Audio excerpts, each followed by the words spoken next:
Around 4,000 years ago, somebody in West Africa allegedly knew about a star you cannot see. A star so faint and so far that we didn't confirm it existed until we had photographic telescopes in the 19th century. That's the kind of thing on today's list. Not lost knowledge, impossible knowledge, written down, carved in, painted on, by people who, as far as we understand history, had no way of knowing it. Today we're going over ancient records that shouldn't exist. And I want to be honest with you up front, because this is the internet's favorite topic and it's drowning in nonsense. For most of these, there's a boring explanation, a thrilling explanation, and a genuine unanswered question sitting in the middle. I'm going to give you all three, because the real mystery is almost always more interesting than the clickbait version. Let's start with the star nobody should have seen. The Dogon are a people of Mali, in West Africa. And in the 1930s and 40s, two French anthropologists spent years living among them, and came back with an astonishing claim. According to them, the Dogon had a secret traditional knowledge about the star Sirius, the brightest star in our night sky. And they said Sirius wasn't alone. They said it had a companion, a tiny, incredibly heavy star, invisible to the naked eye, that orbited Sirius every 50 years.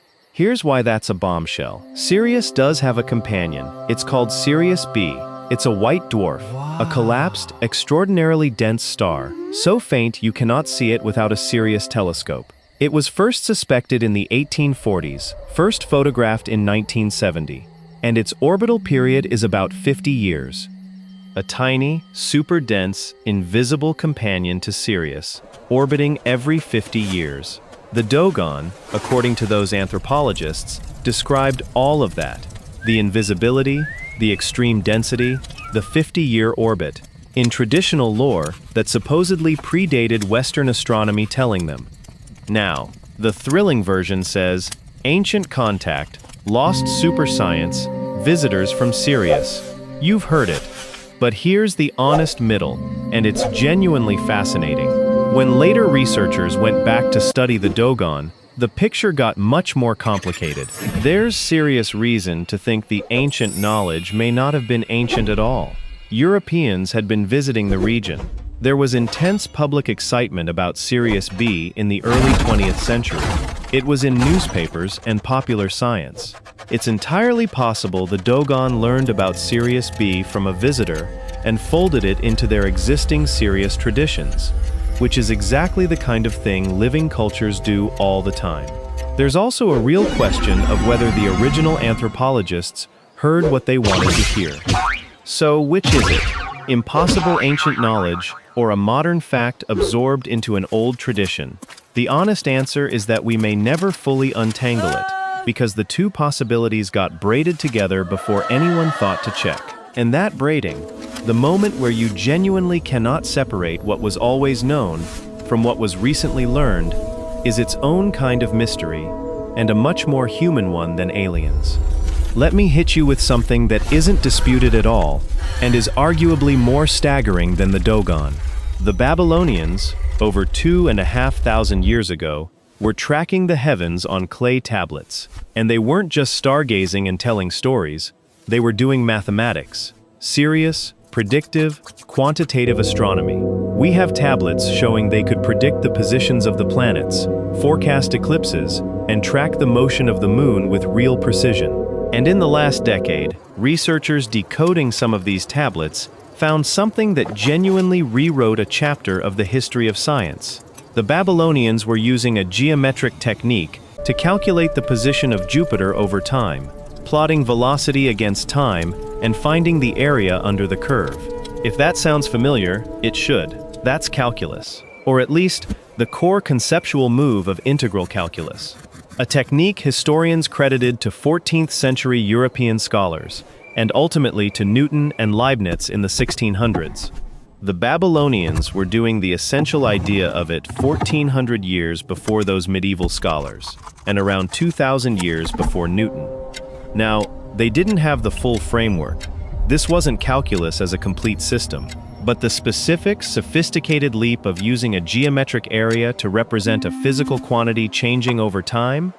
They had it, on a clay tablet, and then it was lost, and the human race had to invent it again from scratch, thousands of years later.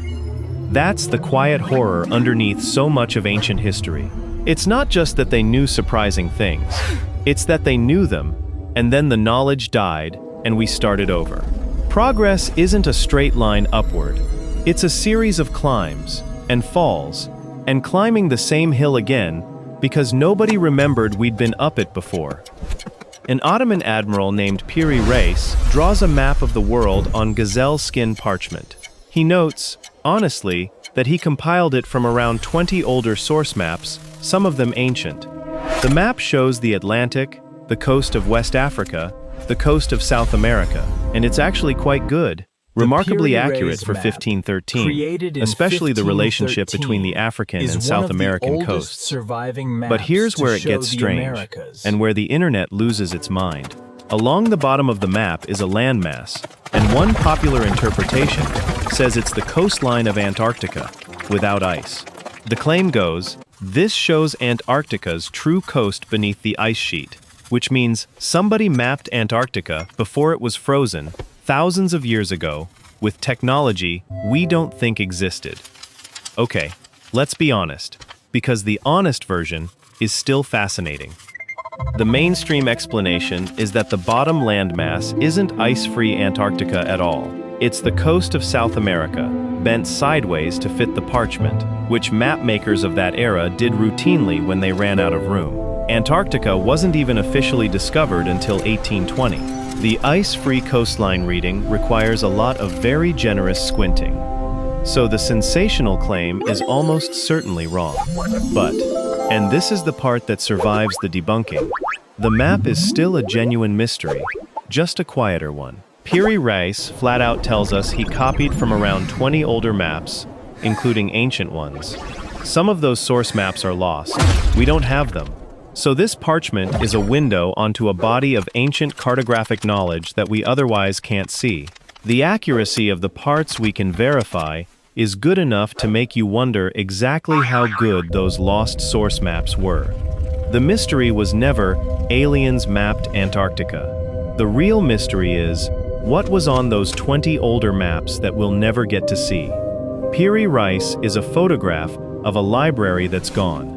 Across completely unconnected ancient cultures, separated by oceans and thousands of years, there are written and oral records describing the same terrifying event: fire and stone falling from the sky. For a long time, historians and scientists treated these as pure myth. Gods hurling thunderbolts, divine punishment, poetic exaggeration. The sky doesn't attack you, rocks don't fall from the heavens. It was superstition. Then, in the last couple of centuries, we accepted that rocks absolutely do fall from the heavens. Meteorites are real.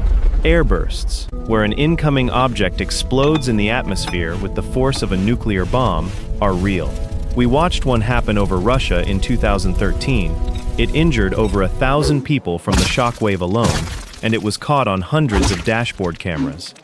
So now we go back and reread the myths, and some of them read very differently.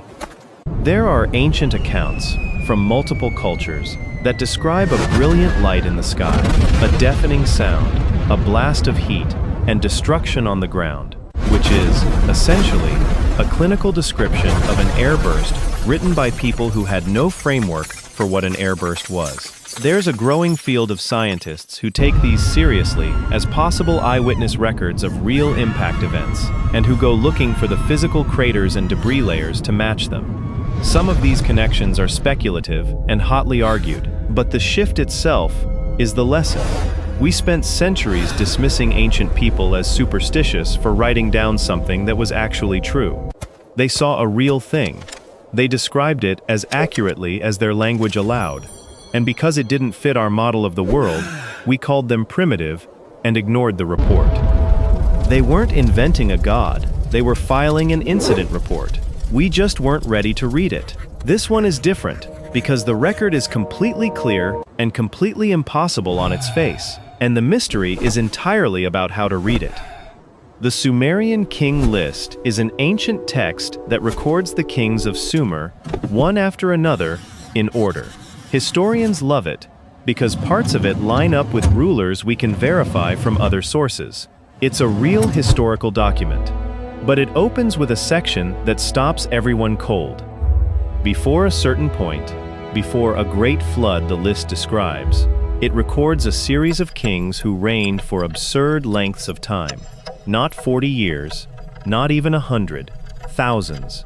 One king is listed as reigning for 28,000 years, another for 36,000.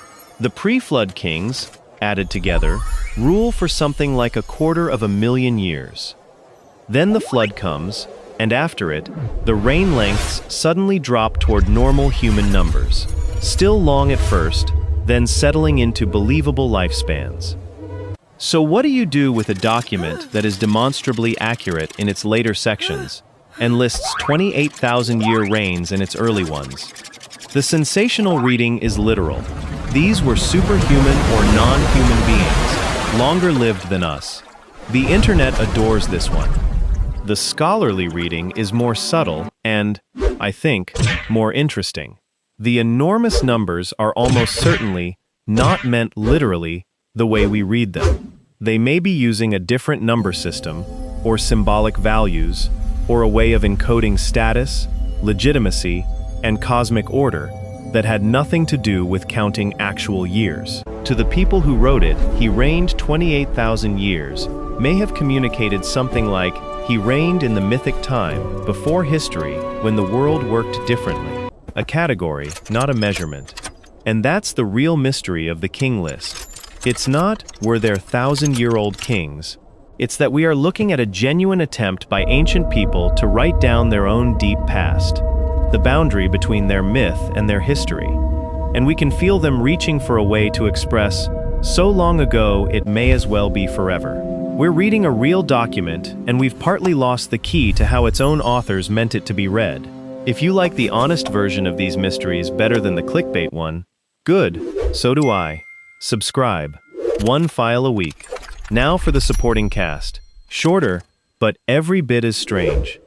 A clay tablet from an ancient Assyrian library is a copy of a much older Sumerian original, and it's essentially a star chart, an astronomer's night sky notebook. What's remarkable is that some researchers argue it records a specific event on a specific night thousands of years ago, the path of an object crossing the sky. Detailed enough that the date and even the trajectory can allegedly be reconstructed. If that reading holds, it may be an eyewitness observation of a massive impacting object, written down by a skywatcher who thought he was just cataloging the stars, a security camera still from the Bronze Age.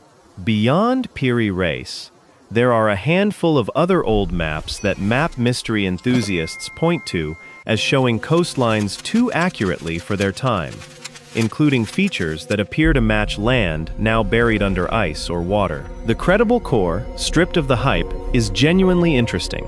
Map making is cumulative. Maps were copied from older maps that were copied from older maps, and that chain reaches back further than our surviving copies do. Every one of these impossible maps is really a fingerprint of lost source material, evidence that somebody, somewhere, knew a coastline well and that their original record didn't survive. Multiple ancient cultures have myths and carvings that some interpret as depicting things that look uncomfortably like technology. A famous temple relief that resembles, if you squint, a large light bulb. Descriptions of lamps in sealed tombs that were supposedly still burning when opened. Almost all of these have solid conventional explanations, and I won't pretend otherwise. But they belong on this list for a specific reason. They show how desperately we want the ancients to have had our technology, and how that desire distorts the record. The real defensible marvel isn't that they had electricity, it's that they achieved genuinely astonishing things. Precision, chemistry, engineering, using methods completely unlike ours, and we keep insulting them by assuming the only way to be impressive is to be like us. All over the world, cultures that never contacted each other tell strikingly similar stories. A great flood, a battle in the sky, a time the sun behaved strangely, a world that was destroyed and remade. The pseudo-scientific reading is that they all witnessed the same literal cosmic catastrophe. The mainstream reading is that human brains are similar. Human experiences rhyme, and floods and eclipses happen everywhere. But the honest, unanswered fraction is real and unsettling. Some of these parallels are specific enough that coincidence feels thin, and we genuinely don't have a complete account of how certain stories spread, or didn't, across the ancient world. The mystery isn't that everyone saw the same sky god. It's that we still don't fully understand how human memory carries a real event across thousands of years until we can't tell the event from the story anymore. And to close, the entry that isn't a specific object, because it's the whole point. Every item on this list is something that looked like superstition until our own knowledge caught up enough to recognize it. The airburst myths were nonsense until we understood airbursts. The Babylonian tablets were just number lists until someone realized they were doing calculus. The pattern is always the same. Ancient people recorded something accurately. We lacked the framework to read it, so we filed it under myth. And only later, sometimes centuries later, did we develop the knowledge to see what they'd actually written. Which means the truly unsettling question isn't about the past, it's about right now. Sitting in our museums, in our archives, on tablets and scrolls and cave walls we've already excavated and cataloged and dismissed as decorative or religious or nonsensical, how many records are we currently misreading? Simply because we don't yet know enough to recognize what they're telling us. The next great discovery might not be buried in the ground. It might be sitting behind glass, fully translated, waiting for us to become smart enough to understand it. So there you have it. 10 records that shouldn't make sense. A people who described an invisible star. Astronomers doing calculus on clay 2,000 years before Newton. A map copied from a library that no longer exists. Myths of fire from the sky that turned out to be eyewitness reports. And a king list reaching for a way to say, so long ago it may as well be forever. And here's the thread that runs through every single one of these. We keep making the same mistake, in the same direction. Over and over, ancient people wrote down something real. A faint star, a falling rock, a mathematical insight, a coastline. And we, the clever modern people with our telescopes and our degrees, looked at it and said, primitive, superstition, myth, coincidence. And then, years or centuries later, we quietly discovered they'd been right, or at least that they'd seen something real, and we'd been the ones who couldn't read it. The arrogance flows backwards through time. We assume the past was dumber than us, and sometimes it was less equipped than us, sure. But less observant? Less honest about what they saw? That assumption has burned us again and again. So maybe the most useful thing on this entire list isn't any single record. Maybe it's the humility. The next time you see something ancient that seems absurd, a number that's too big, a star that shouldn't be known, a god throwing fire, it's worth pausing before you file it under nonsense. Because the graveyard of obviously wrong, ancient claims is full of things that turned out to be obviously right. They were watching the same universe we are. They just got there first, and they wrote it down in a language we're still learning to read. Until the next thing the ground gives back.